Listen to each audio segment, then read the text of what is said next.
తెలంగాణలో మద్యం ధరలు పెరిగాయి. క్వార్టర్ పై 10 రూపాయలు, ఓవరాల్ గా ఫుల్ బాటిల్ పై 40 రూపాయలు పెంచింది ఎక్సైజ్ శాఖ. పెరిగిన ధరలు తక్షణమే అమల్లోకి రానున్నాయి. ఇప్పటికే వైన్స్ షాపులకు సర్క్యులర్ జారీ చేసింది. ఇప్పటికే బీర్లపై 30 రూపాయలు పెంచిన సర్కార్ ప్రస్తుతం మద్యం ధరలు పెంచుతూ నిర్ణయం తీసుకుంది. ఇసుక మద్యం ధరల పెంపుపై మరింత సమాచారం శ్రీనివాస్ అందిస్తారు. శ్రీనివాస్, మద్యం ధరలు ఎంత పెరిగా వివరాలేంటి?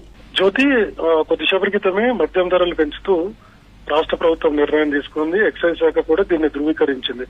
ఈ మధ్యనే ఆదాయ మార్గాల్లో భాగంగా రాష్ట్ర ప్రభుత్వం మద్యం ధరలు పెంచాలని ఆలోచన వచ్చింది. దీనికి సంబంధించి ముఖ్యమంత్రి రివ్యూ చేసిన తర్వాత కొంచెం పరిశీలించానని చెప్పారు. దీని మీద పరిశీలించిన తర్వాత కొంత ఆదాయం కోసము లిక్కర్ ధరలు పెంచాలనేటువంటి అభిప్రాయానికి ఎక్సైజ్ శాఖ వచ్చింది. అందులో భాగంగానే ఈ రోజు ముఖ్యంగా